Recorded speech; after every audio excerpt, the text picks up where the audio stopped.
म्हसवड नगर परिषद निवडणुकीचे शेवटचे 2 दिवस आहेत. प्रचाराला मोठ्या प्रमाणात रंग येऊ लागला आहे. उमेदवार आपल्या आपल्या परीनं आपल्या कार्यकर्त्यांना घेऊन प्रत्येक प्रभाग पालथा घालत आहेत. म्हसवड नगरपालिकेमध्ये शिवसेनेचे 2 शिलेदार निष्ठावंत कार्यकर्ते उभा राहिलेले आहेत. प्रभाग क्रमांक 6 आणि 5 मधून. प्रभाग क्रमांक 6 मध्ये राहुल मंगरुळे आणि प्रभाग क्रमांक 5 मध्ये आनंदा बाबर हे 2 शिलेदार उभे राहिलेले आहेत. दोघा जणांचा प्रचार जर पाहिला तर प्रस्थापितांना हे लाजवेल असा प्रचार या दोघांच्या माध्यमातून चालू आहे. राहुल मंगरुळे आणि आनंदा बाबर आपल्या परीने प्रत्येक प्रभागामध्ये प्रत्येक घरामध्ये जाऊन प्रचार करतात. शेवटच्या 2 दिवसामध्ये हा प्रचार आलेला आहे, म्हणजेच अंतिम टप्पा सुरू आहे. या अंतिम टप्प्यामध्ये प्रचार कशा पद्धतीनं शिवसेनेच्या माध्यमातून चालला आहे बघूयात. शिवसेना म्हणजे उद्धव बाळासाहेब ठाकरे या गटाचे हे 2 शिलेदार आहेत. जाणून घेऊयात त्यांच्याकडून त्यांचा हा प्रचार. जय महाराष्ट्र. जय महाराष्ट्र.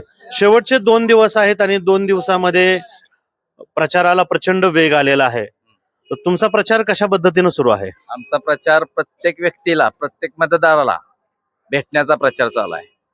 आमच्याकडे फक्त पाठबळ आहे समाजकार्याचं. त्यामुळं आम्हाला प्रत्येक व्यक्तीला भेटून, प्रत्येक मतदाराला भेटून, प्रत्येक मातेला भेटून एक मत फक्त मशालीला मागत आहे. मशाल का? तर त्याचं कारण आम्ही 24/7 म्हणजे दिवसातले 24 तास कोणी फोन करायचा मतदारांनी आणि नाही आलो तर सांगायचं, असं आमचं कामच आहे. पण इथून मला असा आदर्श घडवायचा आहे की आम्ही दोघं जर निवडून आलो तर आम्ही प्रभागात कशी सेवा देतो हे आम्हाला दाखवून द्यायचं आहे. आतापर्यंत जे नगरसेवक निवडून येतात ते प्रभागात परत 5 वर्षांना दिसतात. लोकांच्या किरकोळ अडचणी असतात त्या सोडवण्याचं काम आम्ही करतो. तसं त्या प्रत्येक नगरसेवकानं करावं असा आम्ही आदर्श निर्माण करणार. तुम्हाला असं वाटतं का तुमची ही लढाई प्रस्थापितांच्या विरुद्ध विस्थापितांची आहे? नाही. प्रत्येक उमेदवार आता सर्वसामान्यच राहिलेला आहे. प्रस्थापित ही संपलेला आहे विषय.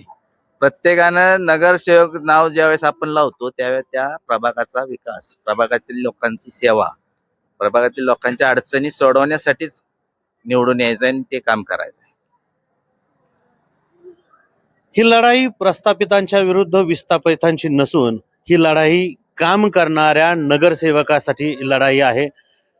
ही लढाई अंतिम टप्प्यात आहे. येणाऱ्या 2 तारखेला ही लढाई मतपेटीत बंद होईल आणि त्याचा निकाल 3 तारखेला लागेल.